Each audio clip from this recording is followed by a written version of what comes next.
Hello everyone, I'm David Vaucher. Welcome to Return on Racing. Return on Racing is powered by Vaucher Analytics, which helps race teams and drivers drive efficiencies off track so they can fuel success on track. Return on Racing is also brought to you by the Motorsport Sponsorship Accelerator, the most cutting edge resource out there to learn how to find, maintain, and grow long-term sponsorship relationships.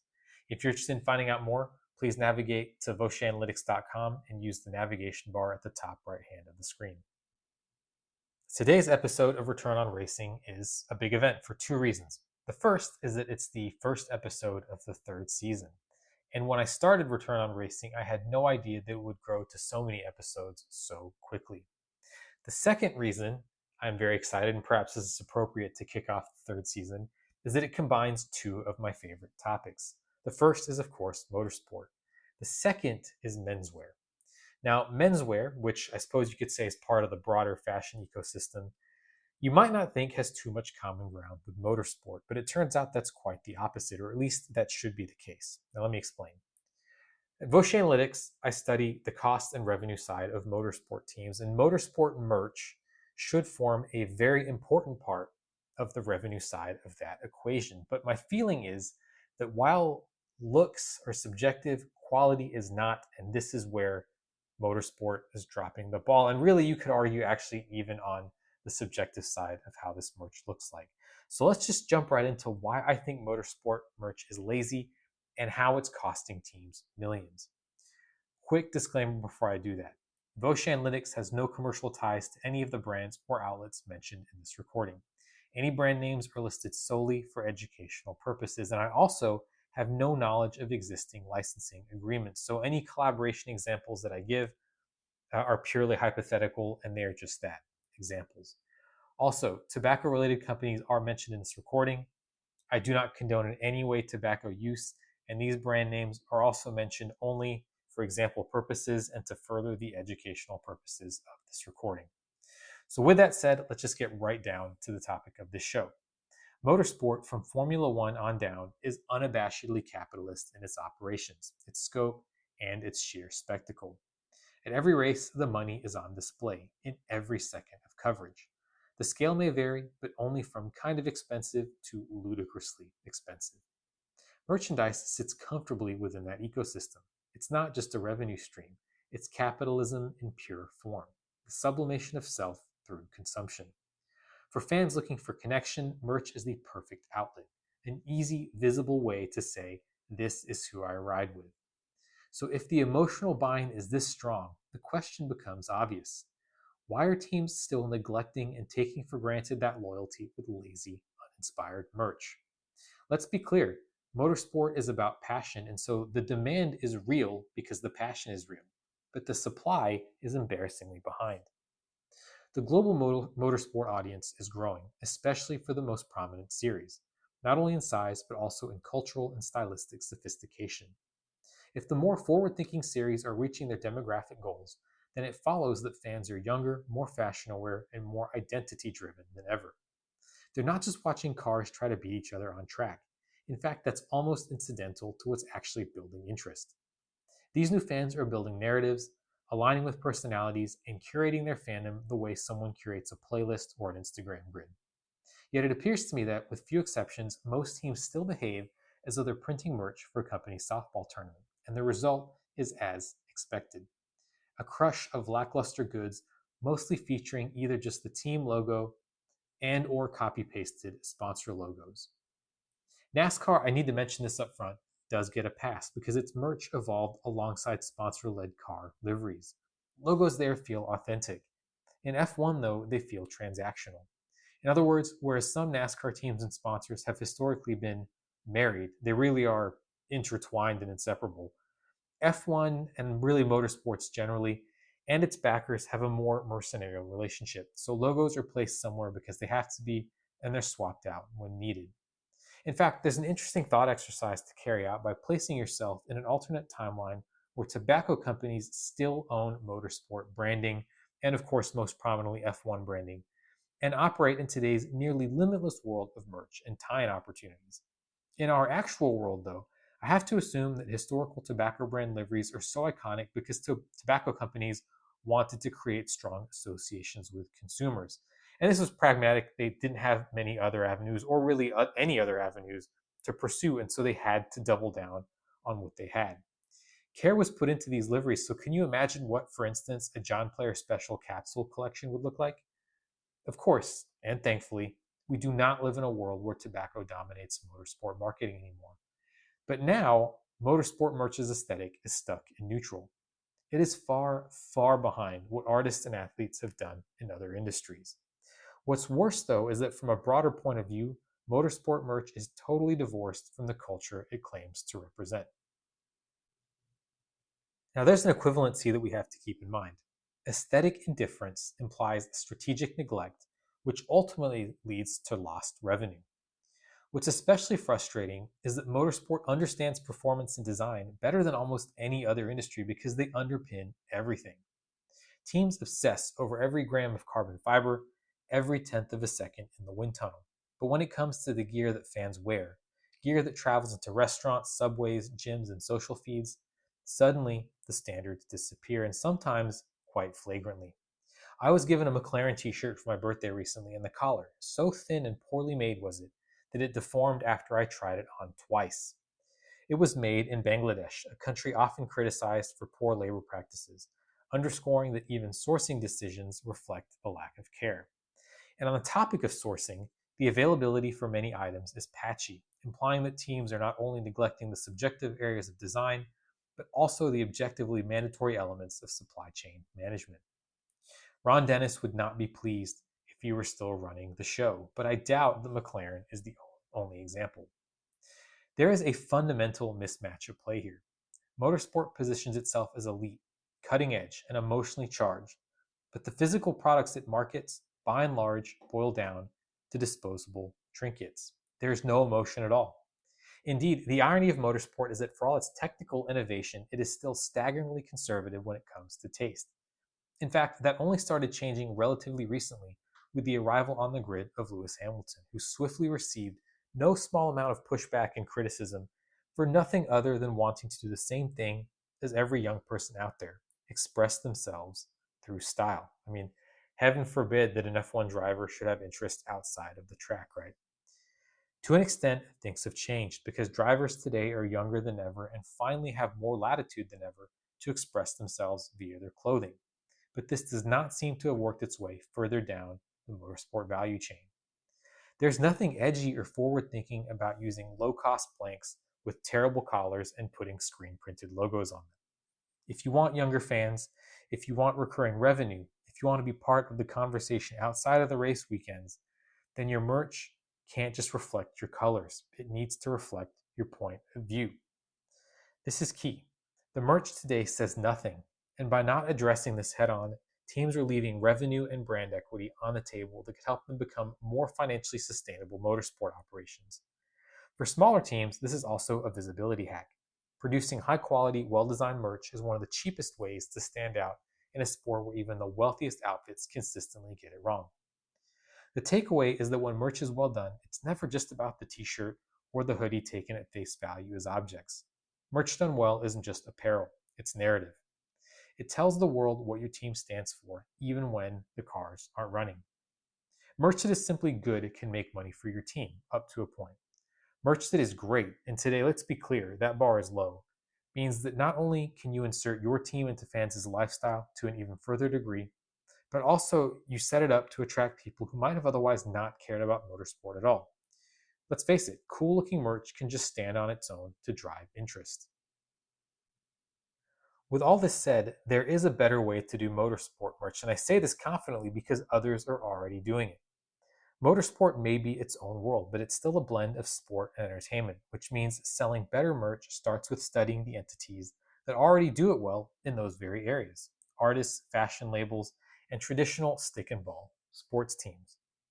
But before studying and adapting tactics, teams must ask the foundational question: what message and emotion are we trying to convey? Once that's made clear, and this is actually a very complex exercise, I'm mentioning that it has to be done, but I'm totally skipping over how to do it. But once that's done, you can break down your merch into two distinct categories. The first is broad fan base merch, and on a lot of websites, you'll see this referred to as teamwear. This is the classic gear: team polos, branded caps, recognizable color schemes.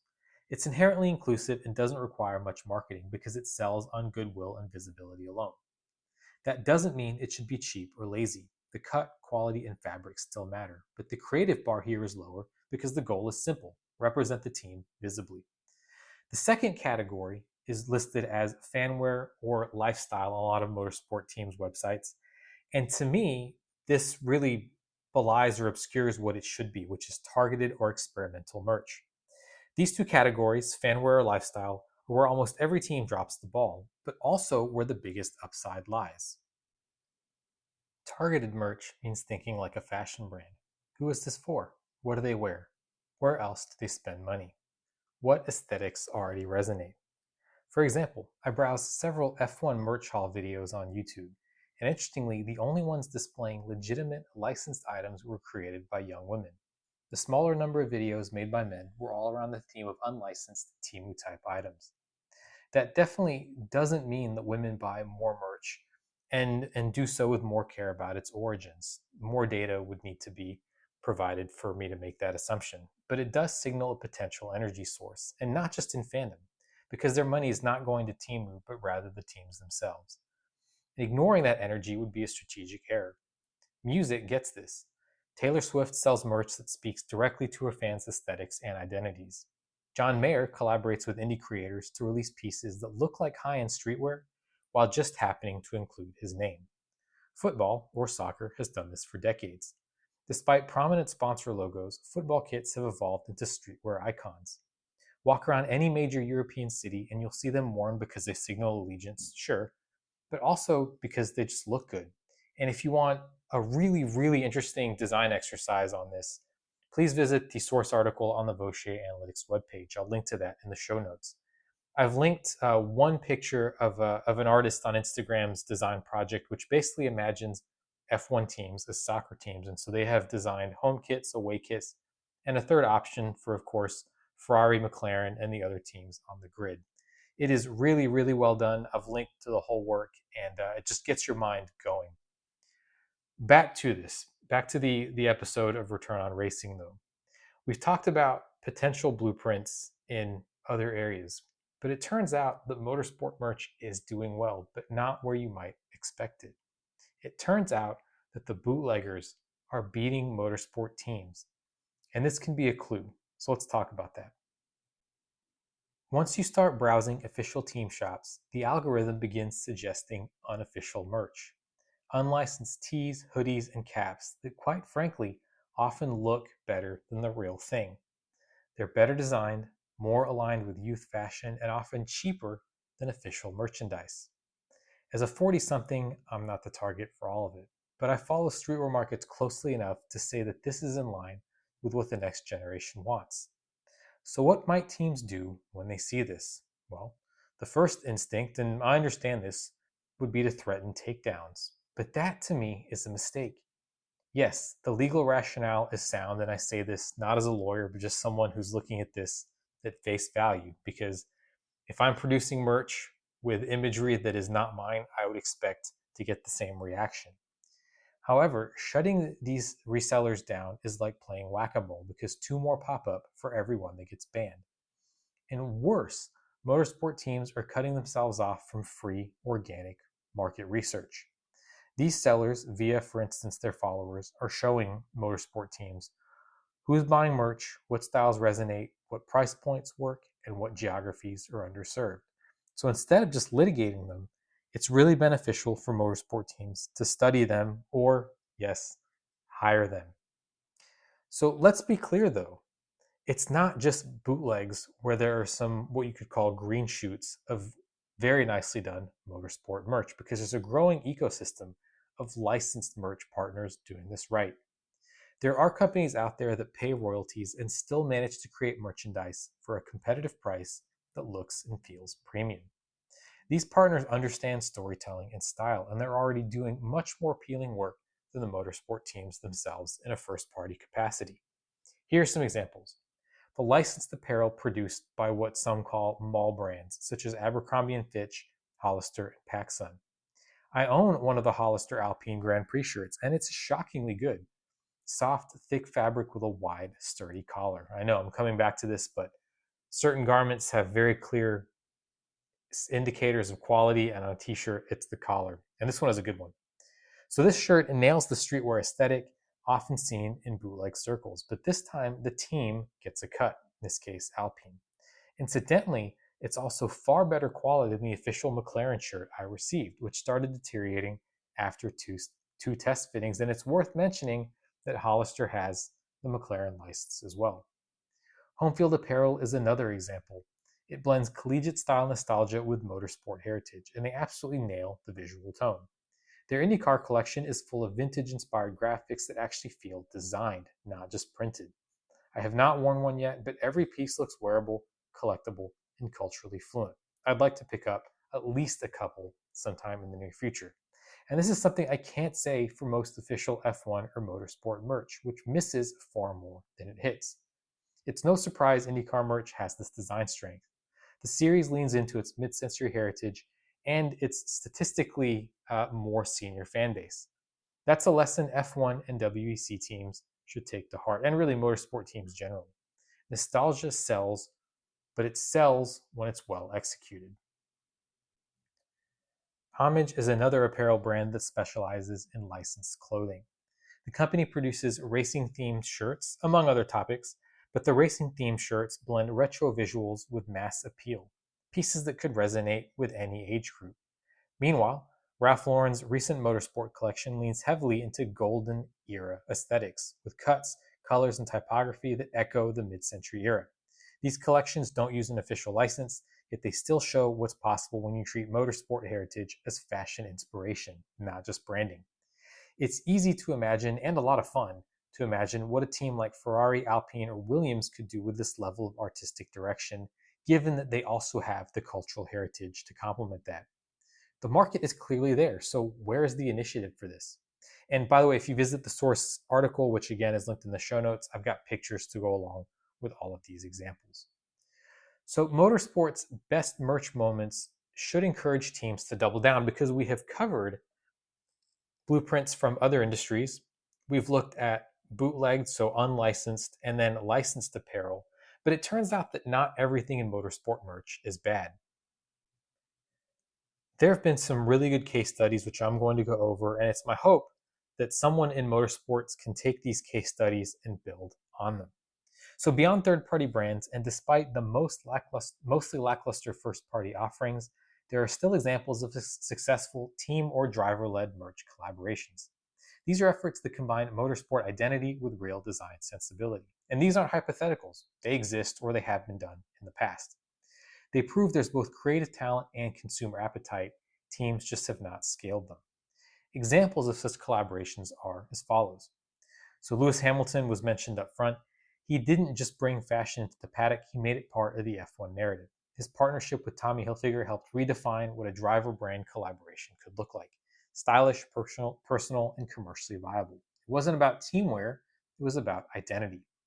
Also, to promote the recently released F1 film, Tommy Hilfiger launched a full capsule collection for the movie's fictional team. It's bold, stylish, and smarter than what most teams are doing. In fact, and think about this, that a fashion brand created better team merch for a movie than most teams do for themselves in real life should be a wake-up call.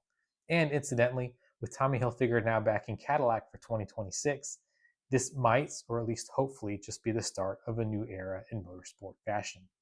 Another example, the Porsche by Aimé Leon Dore partnership, whose flagship item, a custom Porsche, serves as the banner picture for the source article on which this recording is based. Now, this was not a subtle collab, not by any stretch. Logos were everywhere, but it worked because the execution matched the audience. Clean visuals, elevated materials, and a deep understanding of lifestyle branding. If a motorsport team does want to follow the NASCAR school of design, this is a good indication of where to go. The campaign made sure the product felt like something you'd want regardless of the brand tie-in. Motorsport teams could learn from this. It's not necessarily always about avoiding logos, but it is about making them part of a cohesive, aspirational look. Another example is Ferrari, and I think you could make the case, based on what it does have available, that Ferrari understands fashion better than any other team on the grid, which is no surprise given their Italian heritage. Their capsule collection with Charles Leclerc shows how powerful merch can be when it's tailored to the personality of the driver. The pieces were not overly branded. Rather, they reflected Leclerc's clean cut image and Ferrari's design DNA. So these really were, quote, fashion pieces. More importantly, they prove that driver-specific merch doesn't have to be a graphic tee with their number and can expand appeal beyond just diehard fans. This is identity-driven fashion, not just fandom signaling. One standout example, I was really shocked when I found this, was an example from Valtteri Bottas and Kick Sauber. And this is mainline merch, so just stuff that was sold on an F1 website. So Bottas leaned into his offbeat, self-aware persona with a merch line that embraced humor and individuality. The Keep Things Weird slogan aligned perfectly with his public image and stood out and still stands out visually without relying on heavy-handed branding. It looked like something you might find in Austin or Berlin, and that's exactly the point. It's cool first, motorsport second, and more teams should be giving drivers the runway to build their own fashion voice like this. Another example, AlphaTauri. Now, this is no longer the name of Red Bull's junior team, yet it still exists, funnily enough, as an independent clothing line with very little overt reference to motorsport. In fact, really none at all, from what I could see on the website. Its elevated basics and techwear leanings make it one of the most intriguing experiments in motorsport lifestyle branding. It's almost like it was created just because the team existed, but it remains proof that a racing brand can stretch far beyond the paddock if the product is consistency and a clear aesthetic. You could imagine a similar line with the qualities of subtle, high quality materials and logo light for McLaren or Alpine. And all of these, just as with the previous examples of licensed merchandise I cover, have pictures associated with them in the article I'm linking to in the show notes. So, with these examples in mind, how do motorsports teams build on them? Well, they don't need to start from scratch, that should be clear. The creative energy, fan appetite, and design case studies are already out there. The missing elements to a sustained upswing are a repeatable process and a willingness to invest beyond the basics. Here is the basic blueprint for not just building better merch, but problem solving generally. So first, you define success metrics. So things like revenue targets, profit margin, market penetration, that type of thing. Then you clarify the more qualitative goals. For instance, do you want to reach a new demographic, build a lifestyle brand, maybe test a new design philosophy? And from there, you work backwards. So with that in mind, let's end this with a few creative concepts, each tailored to a specific objective. Some are designed to broaden reach and others to deepen existing loyalty. And in fact, to keep things clear, I've divided these examples into two categories. The first is strategic outreach, aimed at attracting new fans. And the second category is fan base strengthening, focused on building richer connections with those already on board. So let's look at a couple of examples from the strategic outreach category to reach new audiences. These initiatives are designed to attract people who aren't yet motorsport fans or who don't see themselves reflected in the current culture. The first would be the WRC, the World Rally Championship, with an outdoor brand, and there are several. So the World Rally Championship does need a complete brand refresh. I love rallying, but the WRC is floundering. So one smart angle could be to reposition rallying as a festival of performance in the wild, not just a motorsport event. A capsule collection with brands like Patagonia, Salomon, or Arc'teryx would signal this isn't just a motorsport series. It's a lifestyle, and it could bring in adventure sports fans who don't yet realize rallying or motorsports are for them. A second example comes from an idea based on a product that already exists. Now, Tommy Hilfiger has come up already, but they have something that's really interesting, and this is an adaptive clothing line because Tommy Hilfiger already produces adaptive clothing designed to be easier to put on and wear for people with physical disabilities. I think this is fantastic and was delighted to see this when I first found out about it a couple years ago. But where's the adaptive motorsport merch? I ran a couple of web searches. I did not find anything, so please do drop me a line at contact@voceanalytics.com if you think I wasn't looking in the right place. But as it stands, I'm going to assume that this doesn't exist. And for a sport that claims to be for everyone, that's motorsports, having this adaptive motorsports apparel would be a deeply meaningful, high visibility step towards true accessibility. I want everyone to be able to experience motorsports And I want everyone to continue that happiness by being able to buy merch. And I think this is a great platform on which to do that. So, Tommy Hilfiger, please show me the way or just go ahead and do this. So the second set of examples are going to be in the fan base strengthening category. So this is going to be to deepen loyalty with fans who already buy into your motorsports team. These ideas are about turning casual fans into lifelong ones. By tapping into their other interests, for example, golf, tailoring, streetwear, teams can create merch that lives far beyond race day. Teams already have the data to know what their fans care about beyond racing, and that insight should be used to create capsule collections aligned with those adjacent passions. And really, capsule is the key here because you want to start small, test demand, and scale what works. I'm not at all into the forced limited supply drop culture. I really don't care for it. But as a test platform for a broader rollout, I'm behind it. And so these early drops can evolve into full product lines and even serve as on ramps for future commercial partnerships or sponsorships. For instance, let's consider the following examples. Red Bull does collaborate with TaylorMade, but what about Haas by Bogey Boys? Red Bull's existing golf line proves there's interest, but Haas is better positioned to tap into the cultural side of American golf. A collab with rapper Macklemore's Bogey Boys could blend irreverent style with motorsport swagger, targeting younger US fans who care more about the vibes on the green than their handicap. Also, still talking golf, what about Ferrari golf gear? A Ferrari branded leather golf bag already exists. I've linked to it, and in pictures, it's just as glorious as you would imagine it to. But why stop there? With minimal design tweaks, a full Ferrari F1 or WEC golf capsule consisting of shoes, polos, and visors could become a reality and become a premium revenue stream as well as a subtle lifestyle hack for fans who want performance gear off track. Switching away from golf now, McLaren or Aston Martin would be fantastically positioned for some kind of Salvo Row initiative. Perhaps Drake's, that's one that comes up a lot when we talk about this type of collaboration. So you've got British heritage, automotive precision, fashion history, it's all there. A capsule built around knit ties, tailored bombers, and structured layering pieces using subtle papaya orange or British racing green accents would immediately stand apart. Done right, this isn't just merch, it's menswear with motorsport DNA. So here is the final equivalency. Better merch, simply put, is bigger margins, stronger brands, and longer fan cycles. Great merch travels further than the paddock. It reaches street corners, golf courses, concert halls, and social feeds. It builds brand equity. It makes teams culturally relevant and, crucially, financially resilient. The blueprint is sitting right in front of motorsport. All that's left is the will to execute. And on that note, I want to thank you as always for joining me here on this episode of Return on Racing. If you enjoyed these insights, I want to encourage you to sign up for the Return on Racing newsletter. This is a newsletter that delivers insights on a weekly basis covering actionable motorsport strategy, cost breakdowns, and sponsor intel, all in less than 500 words. So the idea is to deliver quick hits of insight to you directly so you can apply them quickly to your daily operations. You can sign up for this directly on the front page of the Vaucher Analytics website. That's www.vaucheranalytics.com. Again, I want to thank you so much for choosing to spend your time with me here on Return on Racing, and I very much look forward to spending more time with you on the next episode.